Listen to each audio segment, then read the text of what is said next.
I thank God for the privilege that the Lord has given to be with you this morning and to share God's word, dear brothers and sisters.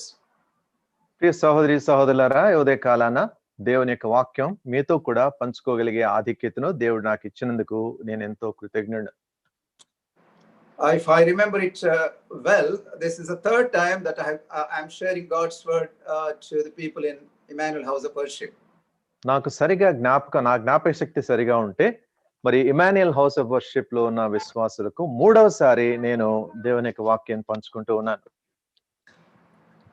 A couple of days ago, I was just inquiring about the welfare of Brother Simon. I made a just casual call, and then to my pleasant surprise, he requested me to stand in his name today. In his place. కొన్ని దినాల క్రితం Simon గారితో నేను మామూలుగా మర్యాద పూర్వకంగా నేను call చేశాను, ఎలాగున్నారో కనుక్కోవడానికి. ఆయన మరి నన్ను ఈ దినం వాక్యం పంచుకోవాలని, ఆయన మాట్లాడవలసిన స్థానంలో వాక్యం పంచుకోమని కోరడం జరిగింది.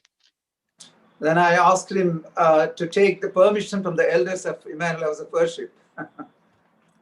అప్పుడు ఆయన అడిగాను, నేను మరి Emmanuel house of worship elders అనుమతి మీరు తీసుకోండి అని అడిగాను. And then he said that they gladly accepted they welcome you. That's what he said. ఆయన అన్నారు, వాళ్ళు ఎంతో సంతోషంగా మిమ్మల్ని ఆహ్వానిస్తారు అని చెప్పారు. So dear brothers and sisters, we all know that we live in a very, very troubled, disturbed, perturbed days. ఈ సహోదరి సహోదరులారా, చాలా కష్టతరమైన దినాల్లో మనం అందరం ఉన్నాము అని మనకందరికీ తెలుసు. The world is in turmoil and turbulence. మరి ప్రపంచం అంతా ఎంతో కలవరంలో ఉంది, ఎంతో ఉపద్రవంలో ఉంది. There's a lot of confusion and confounding prevailing in the world today. ప్రపంచంలో ఈ దినం ఎంతో కలవరము, ఎంతో అనిశ్చితి కనబడుతోంది. People live in the grip of fear and there is a sense of insecurity among the people. భయంతోనూ తర్వాత ఎంతో అభద్రతా భావంతోనూ మనుషులు నివసిస్తూ ఉన్నారు.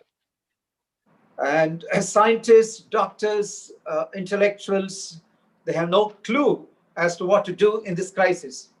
శాస్త్రవేత్తలు, తర్వాత డాక్టర్లు, వీరందరూ కూడా ఈ యొక్క ఉపద్రవ పరిస్థితులు ఏం చేయాలా తోచని పరిస్థితిలో వారు ఉన్నారు. But we do have a God who is our refuge and strong tower and an ever-present help in trouble, according to Psalm 46:1. మరి కీర్తనలు 46వ అధ్యాయం మొదటి వచనాన్ని అనుసరించి మనకు ఆశ్రయమైన దేవుడు మనకున్నాడు, ఆశ్రయమును దుర్గమునై ఉన్నాడు, ఆపత్కాలములో ఆయన నమ్ముకొనదగిన సహాయకుడైన దేవుడు మనకున్నాడు. The world has no hope, but we do have a God of hope. ప్రపంచానికైతే ఎటువంటి నిరీక్షణ లేదు, అయితే మనకు ఒక నిరీక్షణ ఉంది. And we can take shelter under the wings of our God. మనమైతే మన యొక్క దేవుని యొక్క రెక్కల క్రింద మనము భద్రత కలిగి ఉంటాం, మన ఆశ్రయం కలిగి ఉంటాము. There is safety, security, serenity under his wings. మరి ఆయన యొక్క రెక్కల క్రింద భద్రత ఉంది, తర్వాత అక్కడ ఎంతో నెమ్మది ఉంది, సమాధానం ఉంది. There is comfort, strength and cheer under his wings. ఆయన యొక్క రెక్కల క్రింద ఆదరణ ఉంది, తర్వాత అక్కడ బలం ఉంది, అక్కడ శక్తి, ఆదరణ మనకు లభిస్తాయి. So blessed are the people who have the Lord as a God. That's what Psalms 33:12 says. మరి 33వ కీర్తనలో మరి యెహోవాను దేవునిగా కల ప్రజలు ధన్యులు అని మనం చూస్తాం. How blessed are we to have a living God as our God, living Savior as our God. సజీవుడైన రక్షకుడు మన యొక్క దేవుడై ఉండడం ఎంత ధన్యులైన ప్రజలం మనం. Dear brothers and sisters, this morning the Lord has placed a burden to bring you his word entitled How to Glorify God in Our Lives. ప్రియ సహోదరి సహోదరులారా, మన జీవితాలలో దేవునిని మనం ఎలా మహింపరచగలము అనే అంశం మీద మాట్లాడాలని దేవుడు నా హృదయంలో భారం ఉంచాడు. Our God is a God of glory. మన దేవుడు మహిమగల దేవుడు. In Acts 7:2 and 3, it's recorded that God of glory appeared to Abraham in Mesopotamia. అపోస్తుల కార్యాలు 7వ అధ్యాయంలో మరి దేవుని యొక్క వాక్యం సెలవిస్తుంది, మెసొపొతేమియాలో మరి మహిమగల దేవుడు అబ్రహామునకు ప్రత్యక్షమై అని మనం చూస్తాం. And in Isaiah 43:7, it is said that we are created for his glory. మరి యెషయా గ్రంథం 43వ అధ్యాయం 7వ వచనంలో మనము ఆయన మహిమ నిమిత్తమే మనము సృజించబడినామని మనం తెలుసుకుంటున్నాం. He has created it for his glory. నా మహిమ నిమిత్తం లేక ఆయన మహిమ నిమిత్తము మనం సృజించబడి ఉన్నాము. In 42:8, Isaiah 42:8, he says, I do not give my glory to anyone else. 42వ అధ్యాయం యెషయా గ్రంథం 8వ వచనంలో నా మహిమను నా నామము మరి ఎవనికి నా మహిమను నేను ఇచ్చువాడను కాను.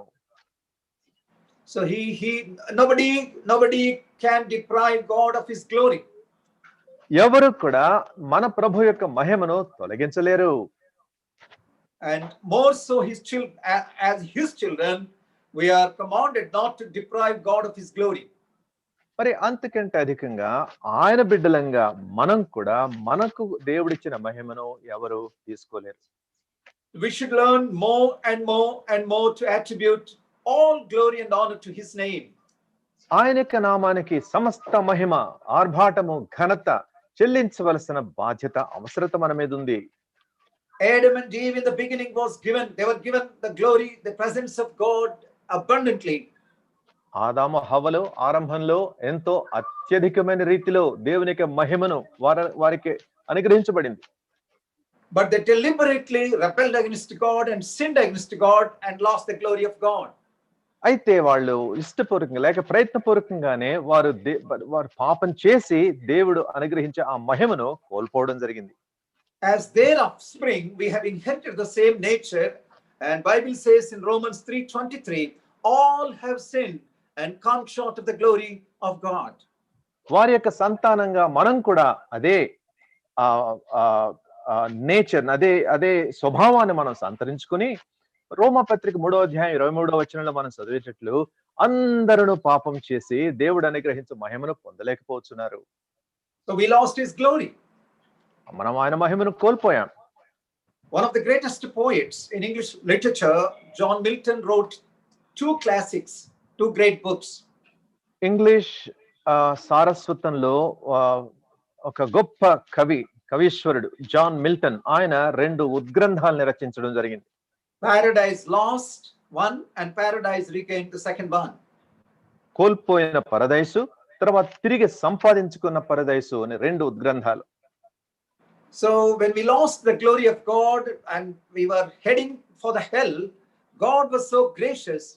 He came down to the earth in the form of Jesus, laid down his life and brought forth or he gave us the privilege to regain the glory to which we were entitled earlier.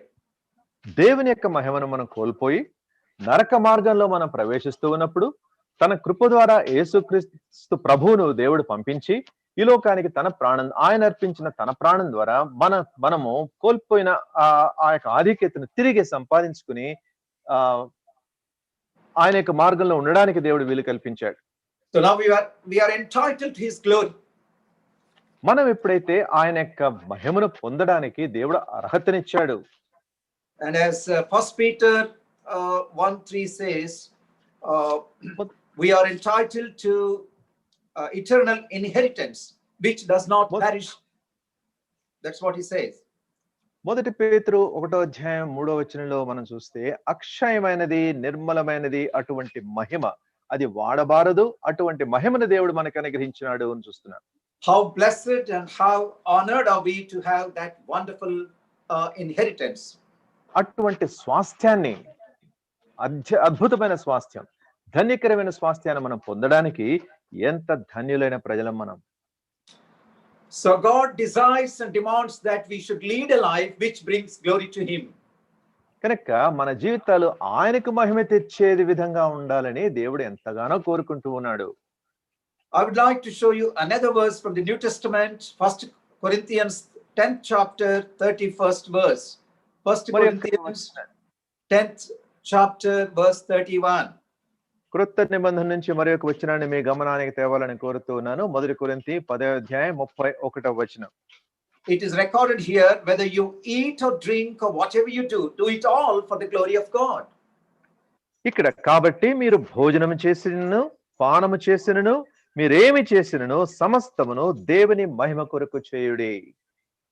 So beloved, right from the moment we get up from bed and till the moment we go to bed, and God desires and demands that whatever we think, whatever we see, whatever we utter, whatever we behave and conduct ourselves, everything should bring glory to God.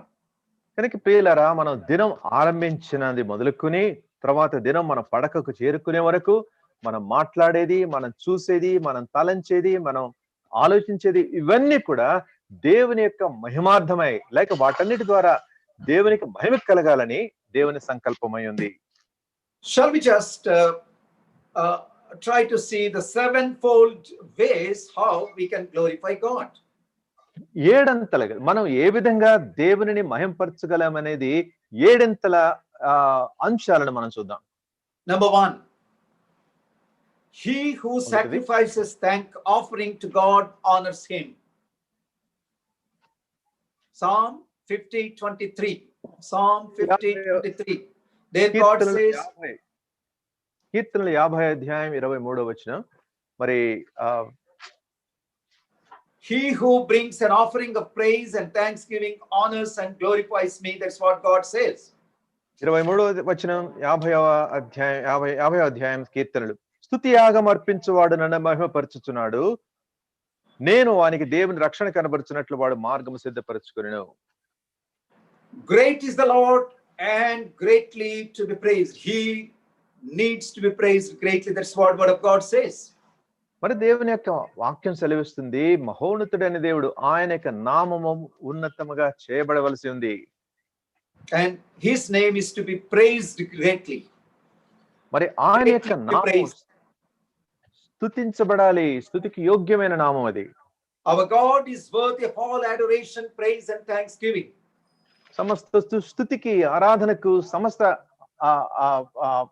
స్తుతికి, స్తోత్రానికి ఆయన యొక్క నామము యోగ్యమైన నామం. Worship, praise and adoration occupy utmost importance in Christian's life. ఆరాధన, స్తుతి, ఘనత అనేవి ఒక క్రైస్తవ జీవితంలో పూర్తిగా నిండి ఉండాలి. We worship God for what he is. We worship God for what he is and for who he is. ఆయన ఎవరో, ఆయన ఎవరై ఉన్నాడో దానిని బట్టి దేవుణ్ణి మనం ఆరాధిస్తాం.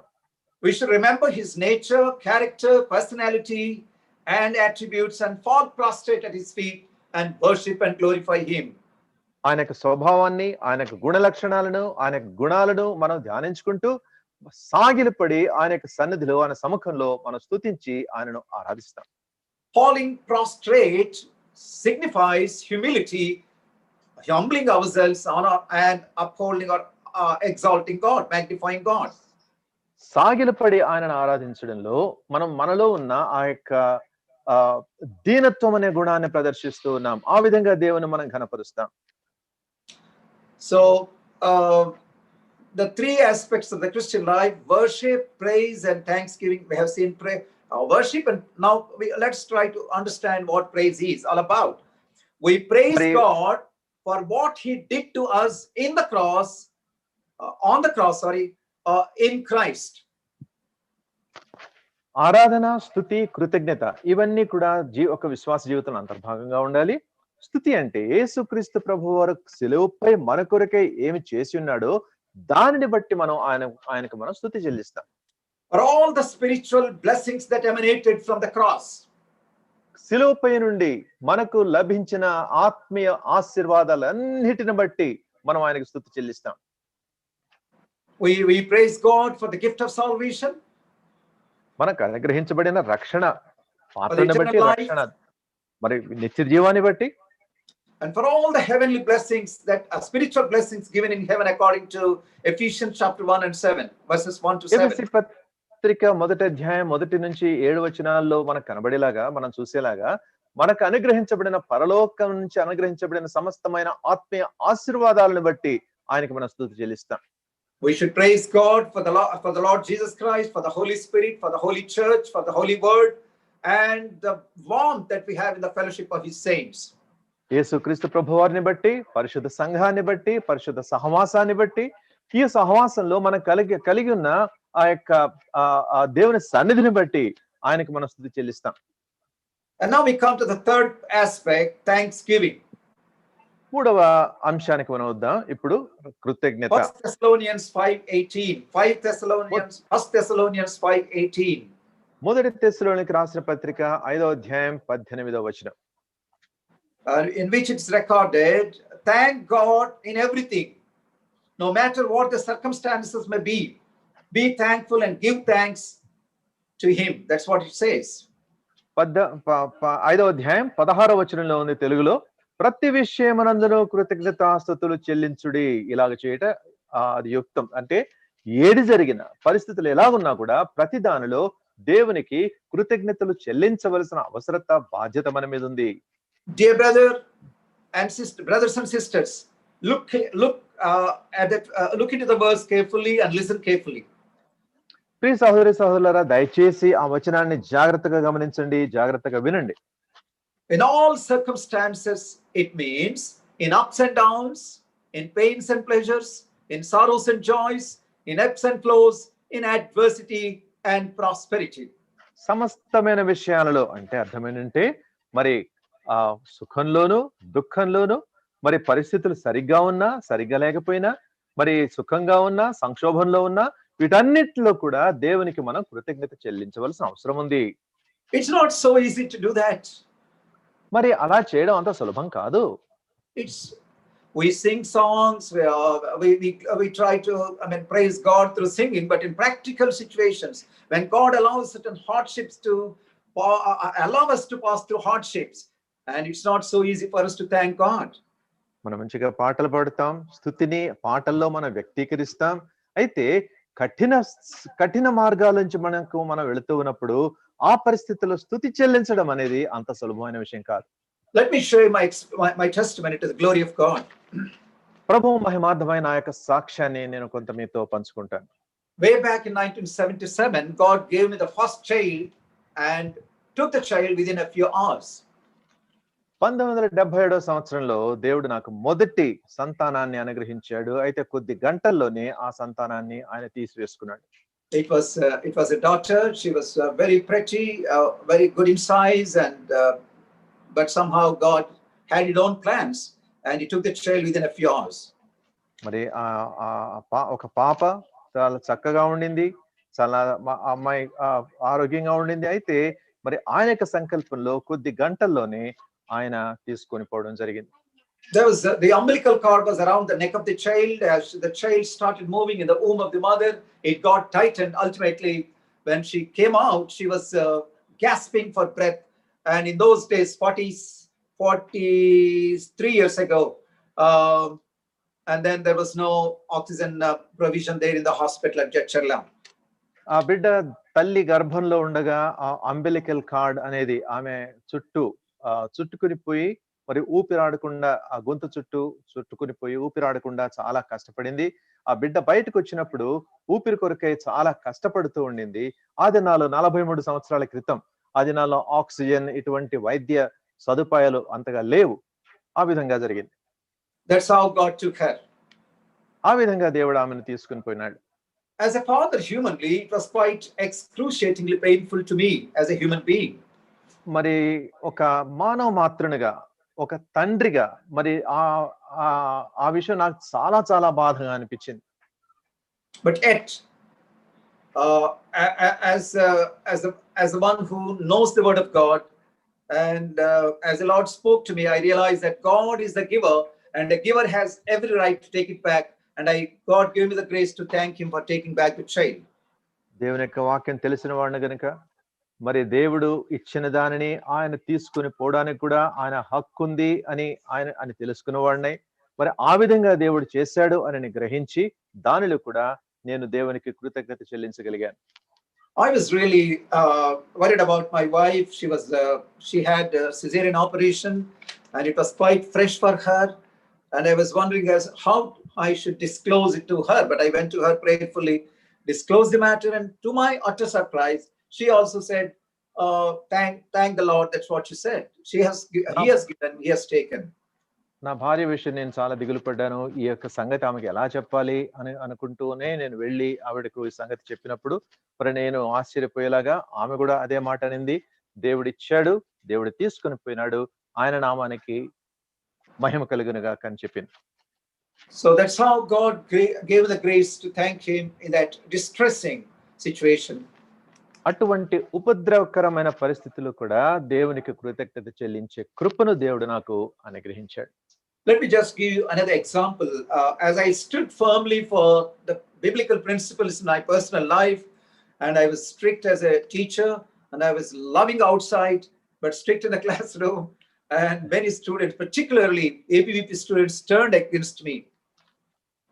ఇంకొక ఉదాహరణ కూడా నా సాక్షిలో నేను పంచుకుంటాను. నేను లెక్చరర్ గా పనిచేస్తూ ఉన్నప్పుడు, నేను ఇంగ్లీష్ లెక్చరర్ గా పనిచేస్తూ ఉన్నప్పుడు క్లాస్ లో చాలా స్ట్రిక్ట్ గా ఉండేవాడిని, బయట చాలా ప్రేమగా ఉండేవాడిని. కొంతమంది విద్యార్థులు కొన్ని విషయాలలో నాకు ఎదురు తిరిగేవారు. And they caused a lot of disturbance to me, a lot of trouble to me. చాలా కష్టం కలిగించారు, చాలా కలవరాన్ని నాకు వాళ్ళు కలిగించడం జరిగింది. They used to boo me and then shout at me from a distance, throwing insulting words, hurling insulting words. మరి దూరం నుంచి అవమానకరమైన మాటలు మాట్లాడుతూ, ఎగతాళి మాటలు మాట్లాడుతూ, కేకలు వేస్తూ, ఈలలు వేస్తూ, ఆ విధంగా నా వెనక వాళ్ళు చేయడం జరిగేది. But in all these things, God gave me the grace to thank him. అయితే వీటన్నిట్లో కూడా దేవునికి కృతజ్ఞత చెల్లించడంలో దేవుడు నాకు కృపను అనుగ్రహించాడు. Let me share another interesting words, particularly for the senior citizens. ప్రత్యేకంగా వయోవృద్ధుల కొరకు, వయసులో పెద్దవారి కొరకు ఒక వారి ప్రోత్సాహం కొరకే ఒక వచనాన్ని నేను ప్రస్తావిస్తాను. I am a young man of 70. నేను 70 ఏళ్ల యవనస్తుడిని. So God has blessed me with 5 blessings. మరి దేవుడు నాకు 5 ఆశీర్వాదాలను అనుగ్రహించడం జరిగింది. Listen carefully. దయచేసి జాగ్రత్తగా వినండి. Diabetes, number 1. మొదటి ఆశీర్వాదం డయాబెటిస్. Number 2, hypertension. రెండవది హైపర్ టెన్షన్. Number 3, spondylosis. మూడవది spondylosis. Number 4, enlargement of prostate gland. మరి నాలుగవది ప్రాస్టేట్ గ్రంథి అది పెద్దదవడం. And number 5, osteoarthritis, knee pains. ఐదవది ఆస్టియోఆర్థరైటిస్ అంటే మోకాళ్ళ కీళ్ళ నొప్పులు. In all these things, every day, without fail, I thank God for blessing me. I don't call them weaknesses, I don't call them infirmities, I don't call them diseases, but I wholeheartedly call them blessings, and I thank God for those blessings. ప్రతిదినం వీటన్నిటిని బట్టి దేవునికి నేను స్తుతి చెల్లిస్తూ ఉంటాను. వాటిని బలహీనతలని గాని, లేకపోతే అవేవో వ్యాధులని గాని, జబ్బని గాని, రోగం అని గాని పిలవని గాని, వీటన్నిటిని బట్టి దేవునికి కృతజ్ఞత ప్రతిదినం చెల్లించడం నేను అలవాటు చేసుకున్నాను. When I was sharing this in the EU conference, one of the lady graduates rushed to me and asked, "Uncle, how can you call them blessings? I don't understand," she said. ఒక EU conference లో నేను ఈ విషయం పంచుకున్నప్పుడు ఒక అమ్మాయి వచ్చి పరిగెత్తుకుంటూ వచ్చి, "అంకుల్, వీటన్నిటిని మీరు ఆశీర్వాదాలని ఎలా పిలుస్తారండి?" అని అడిగింది. That's what I look at them. That's what I said. I told her. నేను చెప్పాను ఆ అమ్మాయితో, "అమ్మా, నేను వాటిని ఆశీర్వాదాలుగానే నేను చూస్తున్నాను" అని చెప్పాను. So it all depends on your attitude. నీ యొక్క స్వభావం లేక నీ యొక్క స్వభావం, నీ యొక్క వైఖరి ఎలా ఉంటుందో దాని మీద నువ్వు చెప్పేది ఆధారపడి ఉంటుంది. Well, I have taken a lot of time for the first point, and I'm sure I will definitely divide the time according to the given time. So let us take the second point: how to glorify God. దేవునిని ఎలా మహింపరచాలి అనే విషయాన్ని మనం రెండవ విషయాన్ని చూసుకుందాం. సామెతలు 3వ అధ్యాయం 9వ వచనం. Proverbs 3:9. I'm reading it out in the Amplified Bible. Honor, glorify the Lord with your capital and sufficiency, within brackets, from righteous labors, and with the first fruits of all your income. సామెతలు 3:9. నీ రాబడి అంతటిలో ప్రథమ ఫలమును నీ ఆస్తిలో భాగమును ఇచ్చి యెహోవాను ఘనపరచుము. Look at that. So honor or glorify, they are synonyms. చూడండి, ఇక్కడ దేవుని ఘనపరచడం, దేవుని మహింపరచడం, ఆ రెండు ఒకే ఆ అర్థానికి చెందిన పదాలుగా కనబడుతున్నాయి. So whatever we are and whatever we have, everything belongs to God. కనుక మనం కలిగినదంతా కూడా మనం సంపాదించుకున్న సమస్తం కూడా దేవునికి చెందినవి. There is a beautiful verse in 1 Chronicles 29:10-12. Can anybody please, brother? 1 Chronicles 29:10-12. 10-12. మొదటి దిన- verses. Yeah. 1 Chronicles. Yeah. మొదటి 29. దినవృత్తాంతములు 29వ అధ్యాయం 29 10 నుంచి 12 వరకు. Yes, brother. 29వ అధ్యాయం మొదటి దినవృత్తాంతములు. Or even 11 to 11 and 12. That's, I think, that would be good. 11, 12 వచనాలు. యెహోవా, భూమి ఆకాశముల యందున్న సమస్తమును నీ వశము. మహాత్యమును, పరాక్రమమును, ప్రభావమును, తేజస్సును, ఘనతయు నీకే చెందుచున్నవి. యెహోవా, రాజ్యము నీది. నీవు అందరి మీదను నిన్ను అధిపతిగా హెచ్చించుకొని ఉన్నావు.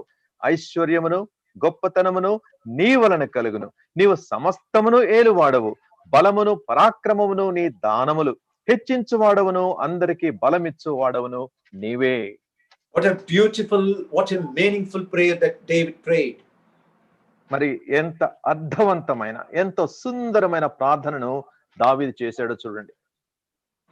Both riches and honor come from the Lord. That's what he says. మరి ఇక్కడ సమస్త దానము, సమస్త ఆస్తి దేవుడు, ఐశ్వర్యము దేవుడిస్తూ ఉన్నాడు అని ఆయన చెప్పగలుగుతున్నాడు. So dear brothers and sisters, whatever we have, let's be doubly careful to know that it is from the Lord. కనుక మనం కలిగి ఉన్న సమస్తం కూడా, అది ఐశ్వర్యం గాని, ఆస్తి గాని, మనం కలిగి ఉన్న సమస్తం కూడా అది దేవుని నుంచి కలిగింది అనే విషయం మనం మర్చిపోవద్దు. So whatever we are and what we have, that belongs to God, and let's keep that in mind and act accordingly. In Malachi 3:10, in the Old Testament, God commands his people to bring all the tithes, the whole tenth of your income or their income into the storehouse. మనకు కలిగిన సమస్తము దేవుని చెందినది అనే విషయం మనం మర్చిపోవద్దు. మలాకీ గ్రంథం 3వ అధ్యాయం 10వ వచనం. మలాకీ 3:10, నా మందిరములో ఆహారం ఉండనట్లు 10వ భాగమంతయో మీరు నా మందిరపు నిధిలోనికి తీసుకుని రండి. దీని చేసి మీరు నన్ను శోధించిన ఎడల నేను ఆకాశపు వాకిండ్లను విప్పి పట్టజాలనంత విస్తారముగా దీవెనలు కుమ్మరించుదునని సైన్యములకు అధిపతికి యెహోవా సెలవిస్తున్నాడు. This was a command given to the people of Israelites in the Old Testament times. పాత నిబంధన కాలంలో ఇశ్రాయేలులకు అనుగ్రహించబడిన ఆజ్ఞ ఇది. But in the New Testament, there is no record of tithe anywhere in the New Testament. అయితే క్రొత్త నిబంధనకు వచ్చేసరికి దశమ భాగం అనే మాట ప్రస్తావన ఎక్కడ మనకు కనబడదు. Yeah, of course, there's a mention there, but not as an instruction or command. ఒక ప్రస్తావన మనకు కనబడుతుంది. హెబ్రీ పత్రికలో ఒక ప్రస్తావన మనకు కనబడుతుంది కానీ ఆజ్ఞ రూపకంగా అది మనకు కనబడదు. But in the New Testament, in 1 Corinthians 16:2, it says, we should give to the Lord as we prosper in proportion to the progress that we achieve or prosperity we gain.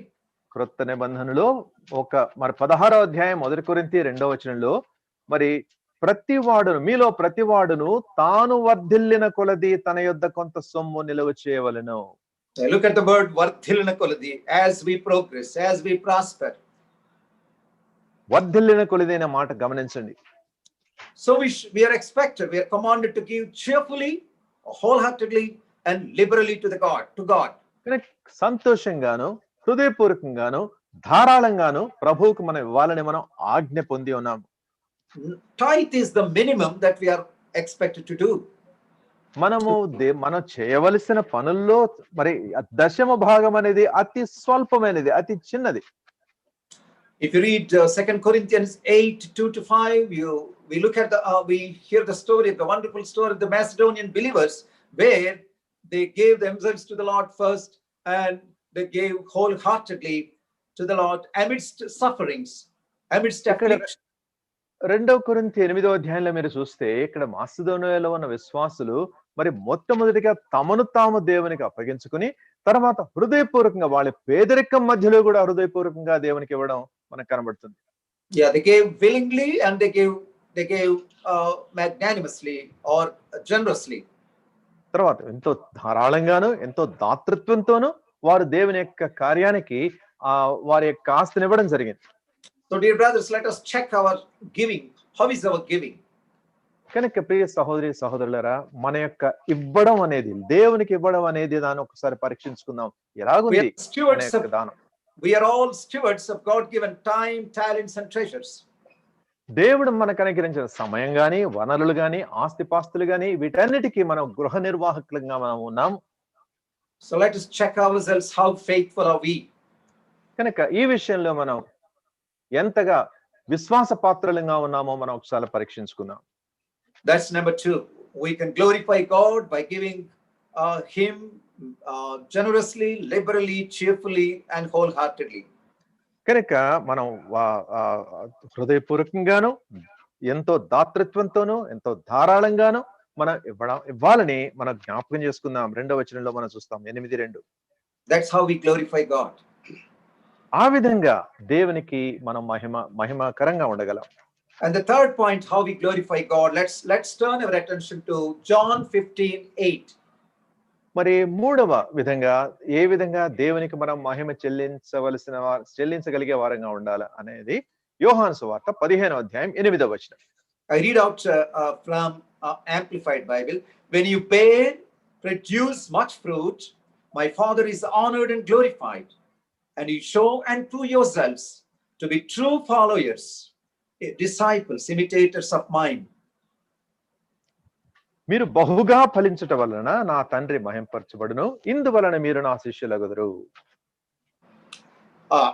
God desires that his children should bear much fruit and thereby bring glory to himself. దేవుడు తన బిడ్డలు తమ జీవితాలలో అధిక ఫలం ఫలించాలని, ఆ విధంగా ఫలించడంలో దేవునికి మహిమ చెల్లించాలని దేవుడు కోరుతూ ఉన్నాడు. In the very first chapter of the Bible, Genesis 1st chapter verse 28, it's recorded, be fruitful, multiply and fill the earth. ఆదికాండం 1వ అధ్యాయం 28వ వచనంలో మరి దేవుడు వారిని ఆశీర్వదించి మీరు ఫలించి అభివృద్ధి పొంది విస్తరించి భూమిని నిండించి దానిని లోపరుచుకునండి అని ఆజ్ఞ దేవుడిస్తూ ఉన్నాడు. Right from the beginning, it has been God's attitude and desire towards mankind that they should be fruitful and multiply and fill the earth. ఆరంభం నుండి కూడా మరి దేవుడు మరి మనుషులు ఫలించాలని, తర్వాత వారు విస్తరించాలని, మరి భూమిని నిండించాలని దేవుని యొక్క కోరిక ఉంది. So if you just look into the word of God, we do have in Isaiah chapter 5 verse 2 says, God dug and trenched the ground and gathered out the stones from it and planted a vine. He planted with the choicest wine, and he built a tower in the midst of it, and he looked for it to bring forth grapes, but it brought forth wild or bad grapes. Isaiah 5:2-3. దేవుని యొక్క వాక్యంలో మనం చూస్తే యెషయా గ్రంథం 5వ అధ్యాయం 2వ వచనంలో ఆయన దానిని బాగుగా త్రవ్వి రాళ్లను ఏరి అందులో శ్రేష్టమైన ద్రాక్ష తీగలను నాటించెను, దాని మధ్యన బురుజు ఒకటి వేయించి ద్రాక్ష తొట్టిని తొలిపించెను, ద్రాక్ష పండ్లు ఫలించవలనని ఎదురు చూచుండెను గాని అది కారు ద్రాక్షలు కాచెను. Look at the word ఎదురు చూచుండెను. He looked for. Every day God looks for us for fruit in our lives. ఎదురు చూచుచున్న మాట గమనించండి. ప్రతి దినము దేవుడు మన జీవితంలో ఒక ఫలం కొరకే ఎదురు చూస్తూ ఉన్నాడు. But he was so bitterly disappointed to see that there were no good fruit but wild fruit, a bad fruit. అయితే మంచి ఫలం ఫలించలేకపోవడం ఆయన చూచి, ఆ మాటకు వస్తే కారు ద్రాక్షలు ఫలించడం చూసి ఆయన ఎంతో బాధ నొందాడు. Even the story, the parable Jesus said in Luke 13, in a vineyard there was a fig tree, and the owner came and looked for the fruit, but there was no fruit, and he wanted it to be cut down. లూకాసు వార్త 13వ అధ్యాయంలో ఒక ఉపమానం ప్రభువు చెప్పడం జరిగింది. అక్కడ వెళ్ళి ఆయన అంజూరపు చెట్టు దగ్గరికి వెళ్ళి ఫలాన్ని ఆయన కోరినప్పుడు అక్కడ ఫలం అక్కడ ఆయనకి ఏమి కనబడినంత కారణాన్ని బట్టి ఆ చెట్టును ఆయన శపించడం జరిగింది. Yeah, no, no. The owner wanted it to be cut down or to be removed. మరి But the దాని యొక్క gardener intervened and requested for దాని 100 years. సొంతదారుడు దానిని నరికివేయాలని కోరినాడు. అయితే దేవుడు కలగజేసుకొని ఇలా అన్నాడు. So he pleaded for extra time. కొంత For 3 years. సమయాన్ని ఇవ్వమని ఆయన బ్రతిమాలుకున్నాడు ప్రభువును. So dear brothers and sisters, God is watching you and me, our inner life, our private life and public life, in our thoughts and looks and our deeds and relationship. God expects us to bear fruit. ప్రియ సహోదరి సహోదరులారా, దేవుడు మన యొక్క అంతరంగ జీవితాన్ని, బహిరంగ జీవితాన్ని, మన యొక్క హృదయాన్ని, అంతరంగాన్ని గమనిస్తూ ఉన్నాడు. మరి మంచి ఫలాన్ని ఫలించాలని మన జీవితంలో నుంచి ఆయన కోరుతూ ఉన్నాడు. In Galatians 5:22 we see the fruit of the spirit. గలతీ 5వ అధ్యాయం 22వ వచనంలో అక్కడ ఆత్మ ఫలాన్ని మనం చూస్తూ ఉన్నాం. We see there love, joy, peace, kindness, goodness, faithfulness, gentleness, meekness and self-control. గలతీ 5వ అధ్యాయం 22వ వచనంలో ఆత్మ ఫలం కనబడుతుంది. ప్రేమ, సంతోషము, సమాధానము, దీర్ఘశాంతము, దయాళుత్వము, మంచితనము, విశ్వాసము, సాత్వికము, ఆశా నిగ్రహము. Well, God is so desperately looking for these things in his children.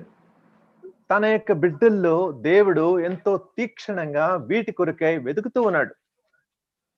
He is looking through microscope and telescope, but there is no fruit available, no fruit of the spirit available in us. ఒక సూక్ష్మదర్శిని microscope లోనో లేకపోతే ఇంకా దూరదర్శిని అయినా ఒక telescope లోనో అటు మన జీవితంలో అసలు ఫలం ఉందా అనే విషయాన్ని దేవుడు ఎంతగానో చూస్తూ ఉన్నాడు. Even if he sees through the stethoscope, there is no scope for such fruit in our lives. అసలు స్టెథోస్కోప్ లతో చూసినా కూడా అటువంటి ఫలం ఫలించే అవకాశం మన జీవితంలో లేదు. We have become dry and barren. మనం ఎంతో ఎండిపోయిన వారమై ఫలము లేని వారంగా మనం అయిపోయినాం. So let us, before partaking in the Lord's table, let us check ourselves whether we do have fruitful life or fruitless life. Let us check ourselves. మనం ప్రభు బలిలో పాలు పొంది ఉన్నాం. అయితే ఎటువంటి ఫలించే జీవితం మనం కలిగి ఉన్నామా లేక ఫలము లేని జీవితం కలిగి ఉన్నామా అనే విషయాన్ని మనం పరీక్షించుకుందాం. And the fourth way of bringing glory to God is in John 17:4. It is recorded in John 17:4. I have glorified you down here on earth by completing the work that you give me to do. We glorify God by completing the God-given task to us. 4వ విధంగా దేవునికి మహిమ చెల్లించాలి అనే విషయాన్ని 17వ అధ్యాయం యోహాను సువార్త 17వ అధ్యాయం 4వ వచనంలో చేయుటకు నీవు నాకిచ్చిన పని నేను సంపూర్ణముగా నెరవేర్చి భూమి మీద నిన్ను మహిమపరచితిని. Many a time we do work, God-given work, either the office work or any work at home or outside, half-heartedly. దేవుడు మనకు అప్పగించిన పనిని అది ఇంటి పనైనా ఆఫీస్ పైనైనా ఏదైనా కూడా మరి అర్ధ హృదయంతో మనం చేస్తే now we do half-heartedly. మనం అర్ధ హృదయంతోనే చేస్తాం, అంటే పూర్తి హృదయపూర్వకంగా చేయం మనం. But God decides that we should do it wholeheartedly, single-mindedly, and with a deep sense of commitment to the work. అయితే ఏక మనసుతోను లేక పూర్తి హృదయంతోను హృదయపూర్వకంగాను అటువంటి పనులన్నిటిని మనం చేయాలని దేవుడు ఎంతగానో కోరుతూ ఉన్నాడు. Whatever may be the work, God demands and decides that we should do it excellently. మనం చేసే పని ఏదైనా కూడా అతి శ్రేష్టమైన విధంగా దేవుడు మనం చేయాలని దేవుడు మనల్ని ఎంతైనా కోరుతూ ఉన్నాడు. God looks for work excellence in our lives. దేవుడు మన జీవితంలో ఒక శ్రేష్టతను, ఒక శ్రేష్టమైన దానినే కోరుతూ ఉన్నాడు. Whether it is a work at home or outside or the ministry or profession, we should do in three ways or in a three-way. Let me complete, brother. We should do God's work joyfully. We should do God's work, any work, completely and effectively. 3 words: joyfully, completely, effectively. మూడు విధాలుగా మనం మన దేవుని యొక్క పనిని చేయవలసింది. సంతోషంగాను, సంపూర్ణంగాను, సమర్థవంతంగాను మనం చేయాలి. For Psalm 48 says, I delight to do your work, your will, oh my God. That's what the psalmist says. కీర్తన 48వ వచనంలో 48వ అధ్యాయంలో 8వ వచనం. 48వ అధ్యాయంలో 40వ కీర్తన 8వ వచనం. 40వ కీర్తన 8వ వచనం. నా దేవా నీ చిత్తము నెరవేర్చుట నాకు సంతోషము, నీ ధర్మశాస్త్రం నా ఆంతర్యములో. How wonderful it is. He delights in doing God's will. ఎంత అద్భుతమైన విషయం అండి అది. అద్భుతమైన విషయం అండి అది. ఆయన దేవుని యొక్క చిత్తము జరిగించుటలో అత్యద్భుతంగా భావిస్తూ ఉన్నాడు. But we feel dejected in doing God's will. Disappointed. అయితే దేవుని యొక్క చిత్తం జరిగించుటలో మనము నిర్వీర్యమైపోతాం. Well, the second one is we should do God's work completely as Jesus did his Father's mission completely. రెండవ మాట, మనం దేవుని యొక్క పని లేక మనకు అప్పగించబడిన పనిని యేసుక్రీస్తు ప్రభు తన జీవితంలో ఎలా చేశాడో సంపూర్ణంగా మనం జరిగించబద్ధులమై ఉన్నాం. With deep commitment and unabated enthusiasm and strength, we should do God's work. లోతైన నిబద్ధతతోను దేవుడు మనం చేయాలని కోరే ఆ పనిని సంపూర్ణంగాను జరిగించవలసిన వారమై ఉన్నాం. And the third aspect is, according to Ecclesiastes 9:10, it says, whatever your hand finds to do it with all your might. It means do it effectively and efficiently. మూడవది మరి ప్రసంగి గ్రంథం 9వ అధ్యాయం 10వ వచనంలో నీవు చేయవలసిన పనిని సంపూర్ణముగా జరిగించుము. శక్తి వంచన లేకుండా. Whatever you do, whatever your hand finds to do it with your might. That means effectively, skillfully and efficiently. మరి నీవు నీ చేతి పనిని 9:10 ప్రసంగి గ్రంథం, దేవుడు నీకు దయచేసిన వ్యర్థమైన నీ ఆయుష్కాలం అంతయు నీ ప్రేమించు భార్యతో నీవు బ్రతుకునందు నీవు కష్టపడి చేయుటకు నీ చేతికి వచ్చిన ఏ పనినైనను నీ శక్తి లోపము లేకుండా చేయము. శక్తి లోపము లేకుండా. With effect, we should do effectively, efficiently, skillfully. తర్వాత సమర్థవంతంగాను సంపూర్ణంగాను మరి సామర్థ్యంతోను నువ్వు పని చేయాలి. There is a wonderful verse in Colossians chapter 3 verse 22 to 24. There it speaks of the work culture for a Christian worker. Colossians chapter 3 22 to 24, we see what kind of attitude should we adopt to our work. మరి కొలస్సీ పత్రిక 3వ అధ్యాయం 22 నుంచి 24 వచనాల్లో మన యొక్క పని విషయంలో మనం ఎలాంటి వైఖరి ప్రదర్శించాలి అనే విషయాన్ని మనం చూస్తూ ఉన్నాం. Whatever may be the work, your task is, work at it heartily from the soul as something done for the Lord and not for men. మరి మీరు ఏమి చేసినను అది మనుష్యుల నిమిత్తము కాక ప్రభువు నిమిత్తమని మనస్ఫూర్తిగా చేయుడి. We should not do anything in order to please our superiors, our bosses. మన యొక్క అధికారులను లేకపోతే మన పై అధికారులను పై వారిని వాళ్ళను సంతోషపెట్టే విధంగా కాదు మనం చేయవలసింది. We should always stand in awe and reverence and should be aware of the fact that God is watching us. దేవుడు మనల్ని ఎప్పుడు గమనిస్తూ ఉన్నాడు, మనల్ని చూస్తూ ఉన్నాడు. ఆయనకు లెక్క అప్పగించవలసిన బాధ్యత మన మీద ఉందని భయంతోనూ వణుకుతోనూ మన భక్తితోనూ మనం అలాంటి పనులు చేయాలి. I wish all the employees and professionals in the Emmanuel House of Worship may concentrate these 3 verses back at home, read them carefully and try to understand the essence of the verses there. Emmanuel House of Worship లో పనిచేస్తూ లేక ఉద్యోగస్తులుగా ఉన్న ప్రతి వారు కూడా ఈ 3 వచనాలు జాగ్రత్తగా చదివి వారి యొక్క పనుల్లో వారి యొక్క బాధ్యతల్లో మరి వారున్న స్థలాలలో ఇది జాగ్రత్తగా అవలంబిస్తారని నేను ఎంతైనా కోరుకుంటున్నాను. Daniel is a classic example for professional skill and professional faithfulness and professional ability. వృత్తి రూపేణ ఉండే సమర్థవంతమైన జ్ఞానంలోను తర్వాత ఆ సామర్థ్యంలోను తర్వాత సంపూర్ణతలోను దానియేలు ఒక అద్భుతమైన మాదిరిగా మన ఎదుట కనబడుతున్నాడు. He was neither negligent nor corrupt in his profession. తన యొక్క ఉద్యోగంలో తన యొక్క పనుల్లో బాధ్యతలో ఎక్కడా తన అలసత్వాన్ని గాని ఎక్కడ నిర్లక్ష్యాన్ని గాని ఎక్కడా కనబరిచిన వాడు కాదు. So that's the fourth point, the fourth way how we can glorify God. ఆ విధంగా నాలుగో విషయం ఎలా మనం దేవుని మహింపరచాలి అనేది నాలుగో అంశం మనం చూసాం. Let's the fifth one. 1 Corinthians ఐదో 6:20. ఐదో విషయాన్ని మనం చూద్దాం రండి. 1 కొరింథీ 6వ అధ్యాయం 20వ వచనం. We can read 19 and 20 together, brother. 6:20 1 కొరింథీ, మీ దేహము దేవుని వలన మీకు అనుగ్రహింపబడి మీలోనున్న పరిశుద్ధాత్మక ఆలయమై ఉన్నదని మీరు ఎరగరా? మీరు మీ సొత్తు కాదు, విలువ పెట్టి కొనబడిన వారు గనక మీ దేహముతో దేవుని మహిమపరచుడి. Yeah, glorify God through your body, with your me body. దేహముతో దేవుని మహిమపరచుడి. God has purchased us. Jesus purchased us with his precious blood. దేవుడు మనలను విలువ పెట్టి కొని ఉన్నాడు. యేసుక్రీస్తు ప్రభు తన ప్రశస్తమైన రక్తంతో మనలను కొన్నాడు. And we belong to the Lord Jesus. We are his possession, his property. మనం యేసుక్రీస్తు ప్రభువునికి చెంది ఉన్నవారం. ఆయన సొత్తు, మనం ఆయన యొక్క ఆస్తి. And then we should realize that we don't belong to ourselves. తర్వాత అది మనం మనకు చెందిన వారం కాదు అనే విషయం మనం గ్రహించాలి. So this actually Paul exhorted these things in the context of sexual immorality which he states above.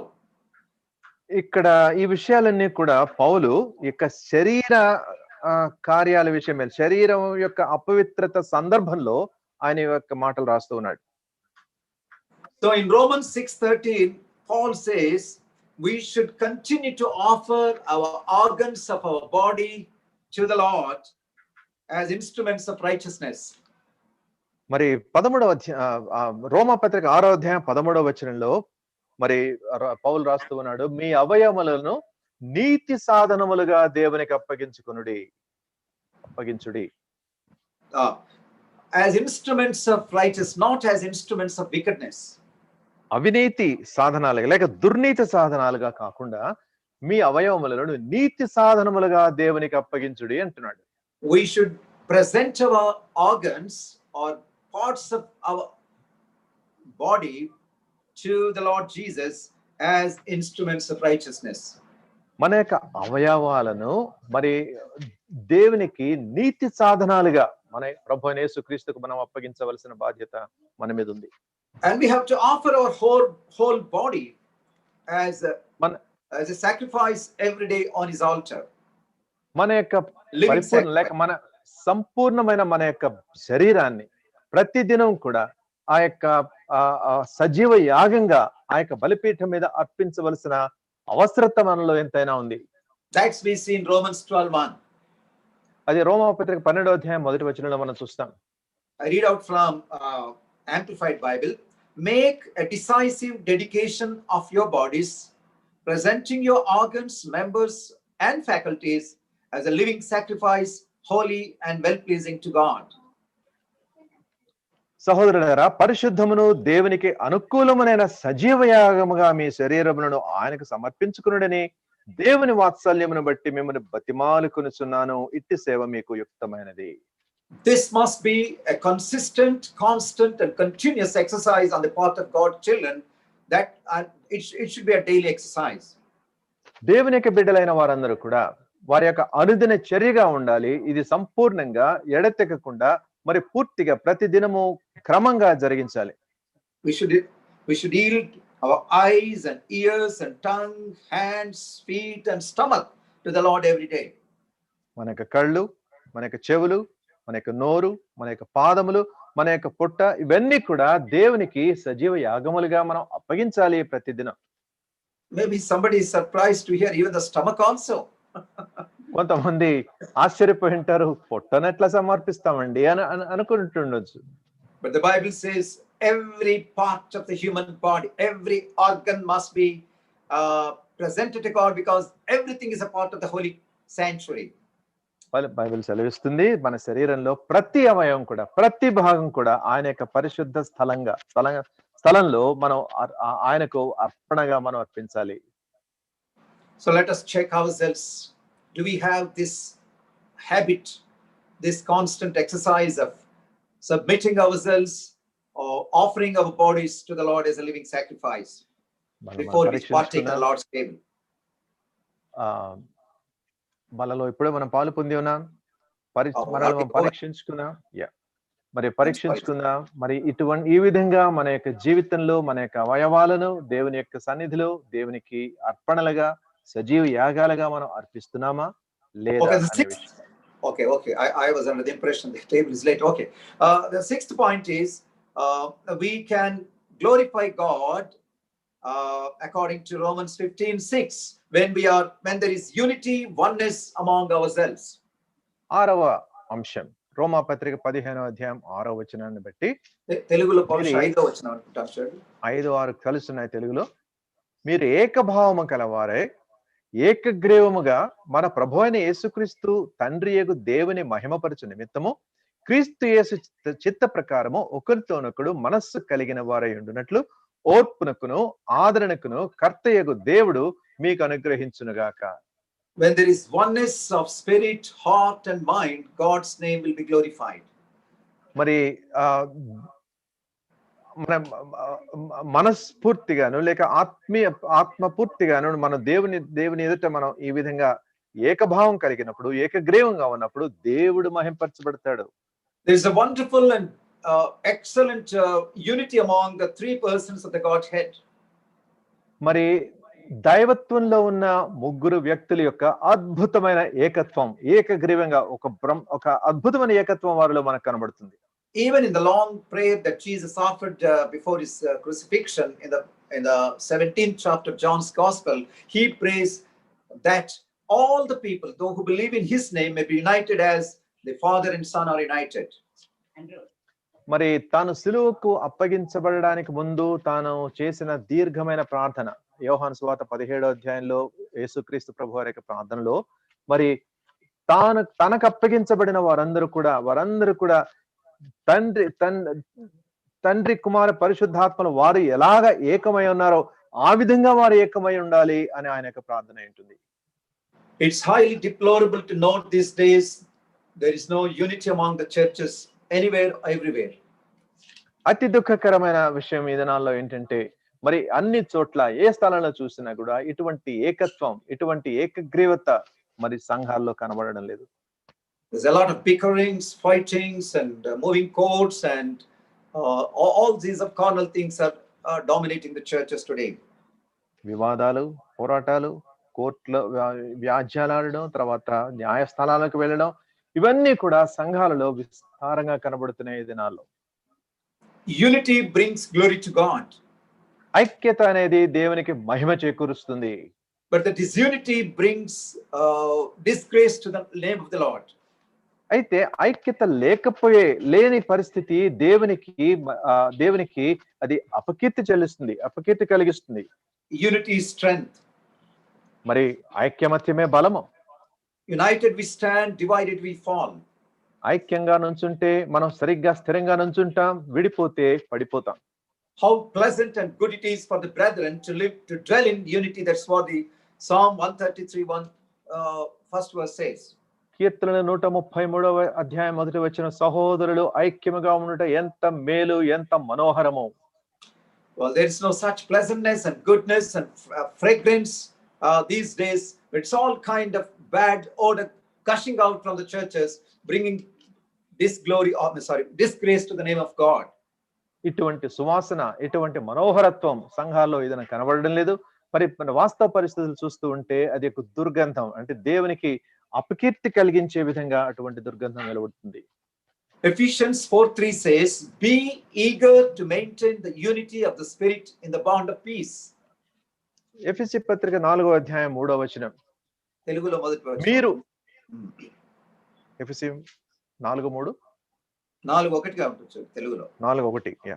కాబట్టి మీరు సమాధానమును బంధము చేత ఆత్మ కలిగించు ఐక్యమును కాపాడుకొనుట యందు శ్రద్ధ కలిగిన వారై. It is the work of the Holy Spirit to bring in unity in the church. ఒక సంఘంలో ఐక్యత కలిగించేది పరిశుద్ధాత్మ కార్యమై ఉంటుంది. And it is a solemn and stupendous responsibility of the believers to maintain, to preserve that unity. అటువంటి ఐక్యతను కాపాడుకోవడం, నిలుపుకోవడం, స్థిరంగా ఉంచుకోవడం అనేది ఒక గంభీరమైన బాధ్యత విశ్వాసంలో. Now in Acts 4:32 it says, now the full number of those who believed were of one heart and one soul. Acts అపోస్తలుల కార్యాలు 4:32. 4వ అధ్యాయం 32వ వచనంలో 4:32 ఆ, ఆ, విశ్వసించిన వారందరూ ఏక హృదయమును ఏకాత్మయ గలవారయ్యుండుడి. This phrase, one heart and one soul, and repeatedly seen in the book of Acts. ఏక హృదయము ఏకాత్మ అనే ఒక మాట, ఒక భావము అపోస్తలుల కార్యాలలో పదే పదే మనకు కనబడుతుంది. That's why there was wonderful unity and God's name was glorified in those days. అందుకనే అద్భుతమైన ఐక్యత వారి మధ్యలో మనకు కనబడింది. దేవుని యొక్క నామము ఆ విధంగా ఆ దినాల్లో అలా మహింపరచబడింది. Well, now the last but not the least point of how we can bring glory to God. చివరి విషయంగా అది దేవుని మనం ఎలా మహింపరచగలం అనేది చివరి అంశాన్ని మనం చూద్దాం రండి. Romans 15:7. రోమా పత్రిక 15వ అధ్యాయం 7వ వచనం. Amplified Bible says, welcome and receive to your hearts one another, then even as Christ has received you for the glory of God. రోమా పత్రిక 15వ అధ్యాయం 7వ వచనం. కాబట్టి క్రీస్తు మిమ్మును చేర్చుకొనిన ప్రకారము దేవునికి మహిమ కలుగునట్లు మీరును ఒకరినొకడు చేర్చుకొనుడి. When we welcome people, when we receive them as fellow brothers and sisters, God's name is glorified. మరి విశ్వాసులను సహోదరి సహోదరులను మనం ఆహ్వానించడంలో, చేర్చుకొనడంలో దేవునికి నామం మహింపరచబడుతుంది. The elder son in the story in the Luke Gospel chapter 15, a certain man had two sons. The elder son, when the younger son returns home, he was not prepared to welcome and accept his brother. లూకా సువార్త 15వ అధ్యాయంలో మనం చూస్తున్న ఉపమానంలో ఒక వ్యక్తి ఒక ఆయనకు ఇద్దరు కుమారులు ఉన్నారు. మరి రెండవ కుమారుడు ఇంటికి తిరిగి వచ్చినప్పుడు మరి పెద్ద సహోదరుడు ఆ యొక్క తమ్ముడును చేర్చుకోవడానికి ఇష్టపడలేదు. He was with the father, he was in the fellowship of the father, he was living with the father, he was an active man working in the field, but he was not prepared to accept his brother as his brother. తండ్రితోనే ఉన్నాడు, ఇంట్లోనే ఉన్నాడు, తండ్రితో కాలం గడుపుతూ ఉన్నాడు. అయితే తమ్ముడు తిరిగి వచ్చినప్పుడు, తన సహోదరుడు తిరిగి వచ్చినప్పుడు అతనిని అంగీకరించడానికి, చేర్చుకోవడానికి ఇష్టపడలేదు. Many people, many God servants in the fellowship where I attend, the Hebron fellowship, they take pride in the fact that they had seen Brother Bhakt Singh, they were with Brother Bhakt Singh, they worked with Bhakt Singh, they served Brother Bhakt Singh. Well, that's a good thing, but that's not enough. నేను హాజరయ్యే హెబ్రోన్ సహవాసాలలో అనేక మంది పాత వాళ్ళు, పెద్ద సహోదరులు, మేము భక్త్ సింగ్ గారితో నడిచామండి, భక్త్ సింగ్ గారితో మాట్లాడామండి, భక్త్ సింగ్ గారితో చేయగలిపామండి, భక్త్ సింగ్ గారితో పాటు సహపనివారంగా మేము ఉన్నామండి అని చాలా చెప్పుకుంటారు. మంచిదే. So what does it make a difference? How does it make a difference? అయితే నీలో ఆ విషయాలన్నీ నీలో ఏ వ్యత్యాసాన్ని కనబరుస్తూ ఉన్నాయి? Even Judas Iscariot was with the King of Kings and the Savior of the world. He lived it. He ate and drank and slept with him, and he moved with him, and he was in charge of even the treasure. ఈ యూదా ఇస్కరియోతు కూడా రాజులకు రాజు, ప్రభులకు ప్రభు అయిన ఆ ప్రభువుతో, రక్షకునితో కలిసి తిరిగాడు, ఆయనతో పాటు తిన్నాడు, ఆయనతో పాటు కాలం గడిపాడు, ఆయన పాటు తాగాడు, తర్వాత ఆయనతో పాటు సహవాసం గడిపాడు. అయినప్పటికీ ఏమైంది చివరికి? But he hasn't inherited his qualities, his nature. మరి ఆయన యొక్క స్వభావం, ఆయన యొక్క గుణ లక్షణాలను ఆయన ఏమాత్రం కూడా స్వాస్థ్యపరచుకోలేదు. So dear brothers, it's not important where you are, with whom you are, but how close you are with the Lord and how much the nature you have inherited from God is, that's more important. కనుక సహోదరుడా, సహోదరి, మనం నీవు ఏమై ఉన్నావో, ఎవరివై ఉన్నావో, లేకపోతే ఏ విధంగా ఉన్నావో అది ప్రాముఖ్యం కాదు. కానీ దేవుని యొద్ద నుంచి, లేక దేవుని యొక్క గుణ లక్షణాలను ఎంతగా నువ్వు సంతరించుకున్నావు అనే విషయాన్ని ప్రముఖంగా మనం భావించుకోవాలి, మనం గుర్తు చేసుకోవాలి. Don't take pride in your fellowship, in your teachers or preachers or mentors, but take pride in the fact that you belong to the Lord, and let us learn to honor one another, serve one another, encourage one another, exhort one another. That's what God demands from us.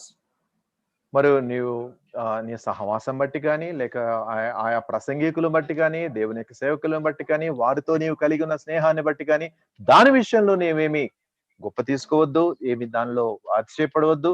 ఏ విధంగా దేవుని యొద్ద నుండి ఇటువంటి గుణలక్షణాలను అంటే మరి నువ్వు ఎలా సంతరించుకున్నావు, ఏ విధంగా ఆ భక్తిని ఆ భావాన్ని ఎలానో సంతరించుకున్నావు, దాని విషయంలో నీవు జాగ్రత్త పడు. Let us learn to honor one another, serve one another, encourage one another, exhort one another, comfort one another. దేవుని ఒకరినొకరు గౌరవించుకునడంలో, ఒకరినొకరు మనం ప్రేమించుకునడంలో, ఒకరినొకరు ప్రోత్సహించుకోవడంలో, ఒకరినొకరు ఆదరించుకోవడంలో, దాని విషయంలో మనం గమనం కలిగి ఉందాం. Do we really welcome and receive all irrespective of their background, social status, caste or color, whatever it is? వారి యొక్క నేపథ్యం ఎలాగున్నా, సామాజిక పరిస్థితులు ఎలాగున్నా కూడా వారిని మనం ఆహ్వానించడంలో, వారికి ఆహ్వానం చెప్పడంలో, వారిని చేర్చుకోవడంలో మనం వెనక్కి తీయకూడదు. Or are we guilty of showing discrimination based on the social status, or riches, or name, or fame, or caste, or color, or whatever the background is? మరి సామాజిక పేదరికము పేదరికంగానే గొప్పతనంగానే ఆ విషయాల్లో వ్యత్యాసం చూపించడం కానీ, తర్వాత ఇటువంటి సామాజిక వ్యత్యాసంలో గమనం చూపించడం, ఇలా మనం చూపించకూడదు. అది ఎలాగున్నా సరే వారిని మనం ఆహ్వానించవలసిన అవసరత. I'm closing and let me just recapitulate what I said, what I have said. మనం తిరిగి మనం ప్రస్తావించుకుందాం మనం చెప్పుకున్న విషయాలు. Number one, by offering praise and thanksgiving and worship, we glorify God. మొట్టమొదటిగా మనం ఆరాధన స్తుతి కృతజ్ఞత చెల్లించడంలో దేవునిని మహిమపరుస్తూ ఉన్నాం. And then by honoring God with our wealth or with our income, we glorify God. తర్వాత మన యొక్క ఆస్తి, మన యొక్క ఆదాయము, దానిలో దేవునిని మనం మహిమపరుస్తూ ఉన్నాం. The third one, by bearing much fruit, we bring glory to God's name. తర్వాత మూడవది, మనం అధికమైన ఫలం ఫలించట్లో దేవుని యొక్క నామాన్ని మనం మహిమపరుస్తూ ఉన్నాం. The fourth one, by completing the task given by God, we glorify God. నాలుగవది, దేవుడు మనకు అప్పగించిన పనిని పూర్తి చేయడంలో దేవునికి ఆయనకు మహిమ కలిగిస్తూ ఉన్నాం. Fifth one, by keeping our bodies clean as a holy sanctuary for the Lord. ఐదవది, దేవుని యొక్క పరిశుద్ధ పరిశుద్ధంగా మన యొక్క దేహాలు ఉంచుకొనడంలో ఆయనను మహిమపరుస్తూ ఉన్నాం. And the sixth one, by maintaining a spirit of unity among ourselves, we glorify God. తర్వాత మన మధ్యలో ఐక్యతను కలిగి ఉండడం ద్వారా, ఐక్యతను నిలుపుకోవడం ద్వారా దేవునికి మహిమ చెల్లిస్తూ ఉన్నాం. And the last but not the least one is welcoming, accepting, receiving, honoring one another, we glorify God. చివరిగా మనం ఇతరులను ఆహ్వానించడంలో, చేర్చుకోవడంలో, మరి వారిని మనం మన మధ్యలో చేర్చుకోవడంలో, ఆ విషయాలలో దేవునికి మహిమ మనం చెల్లిస్తూ ఉన్నాం. Dear brothers and sisters, let us introspect ourselves very closely. ప్రియ సహోదరి సహోదరులారా, ఎంతో తీక్షణంగా మనల్ని మనం పరీక్షించుకుందాం, అంతరంగ పరీక్షణ చేసుకుందాం. Let's be very honest in the presence of God. దేవుని యొక్క సన్నిధిలో హృదయపూర్వకంగా ఈ విషయాన్ని మనం జరిగిద్దాం. As the Holy Spirit points out any defect in you, and feel free to confess it with all humility before the Lord.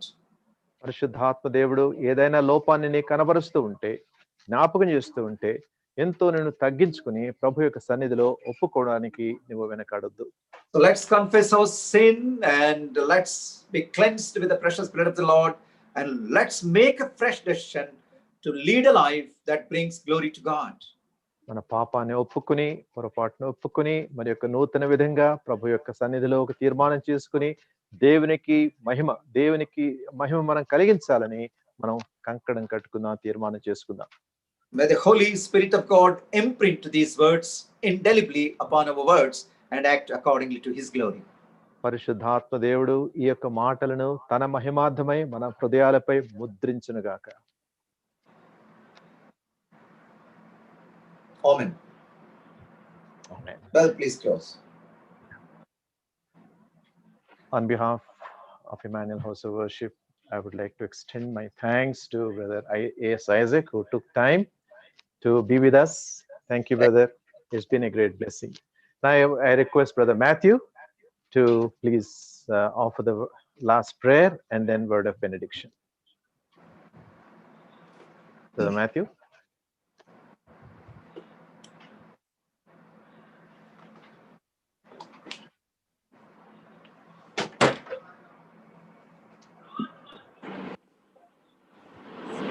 Am I audible? Yes.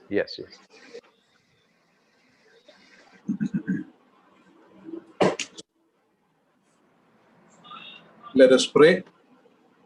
Father, we thank you for your word. Thank you for reminding us once again about your purposes in our life.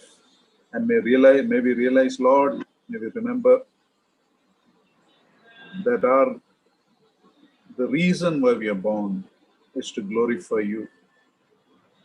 And therefore, may we be people who constantly seek, may we be people eager to glorify you in the way we give, in the way we are thankful, in the way we bear fruit in your name, in the way we desire to complete the work you've given us joyfully, completely, effectively, and skillfully. Also, Lord, may we remember that we, as people who glorify you, we have to offer parts of our bodies to righteousness. Where we served sin before, now we serve righteousness. And Lord, give us that unity and oneness in the truth, in the Spirit, in you. And help us to receive one another, be a blessing to one another, build up one another for your glory. Lord, we thank you, we praise you for your word. And we pray, dear Lord, that we will not just be listeners of your word or people who just grow in knowledge, but may your word be real in our lives, and may we make every effort to grow in obedience and faith. We thank you, we praise you, Master. Accept this prayer, for we offer this in the sweet and exalted name of our Lord and our Savior, Jesus Christ. Amen. Let's pronounce the benediction. Now may the love now unto him who is able to keep you from falling and to present you before his glorious presence without fault and with great joy, to the only God our Savior, be glory, majesty, power, and authority through Jesus Christ our Lord, before all ages, now and forevermore. Amen. Amen.